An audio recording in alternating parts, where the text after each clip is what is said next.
For Your Boobies really came in and gave them a really unique experience and a way to connect with other universities. Being able to partake and help raise money for those women with breast cancer, just knowing that I could help someone out and raise money to make people aware. We're able to engage with them and talk to them about women being diagnosed with breast cancer at a young age, which is something that many people have never talked to them about. And they've never really met a survivor. For a lot of them, they hadn't met a survivor who was under the age of 40. So now they're looking at someone, or they're seeing someone on a video that very much looks like them, and that really helps start those conversations. I loved the Survivor video. That was awesome. I know that was huge for our school. Like, everybody really liked the Survivor video, and like seeing the firsthand stories of the people who felt the lumps and were young but overcame.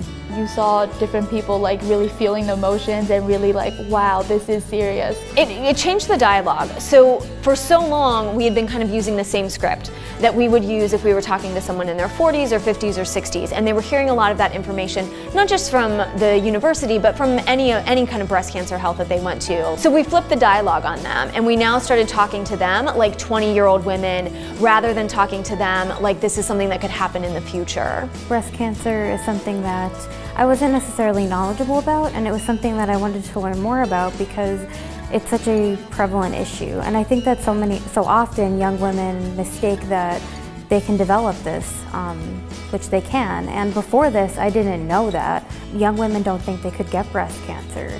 And this is just something that women should be aware of. They should be aware of that they should be going to their doctor regularly to maybe get this checked. The information is great wherever it comes from, but this really gave us something to catch their attention. You know, you see those bras across the fridge or across your campus, wherever you may be, and it really, students are like, what is this? And to be honest, even the collection baskets where the guys will walk by and be like, why are there all these, these bras sitting here? They had no clue.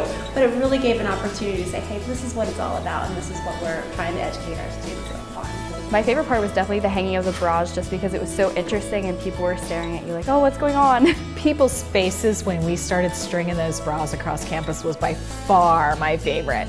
And my assistant and the committee chair and I, as we were hanging them, my assistant kept going, this is the weirdest thing I have ever done. This is the weirdest thing I've ever done. And we've done a lot of really weird things. So again, it was kind of just a talk. It was just something to get people talking. We really had no idea what it was going to be like. We had no idea how much it was going to weigh. We often were like, we do not know how to do this. And so spending all this time kind of thinking about this was really rewarding then when we got to see it. Each of these bras represents kind of like each woman's story, and it was just really cool to see them all string together.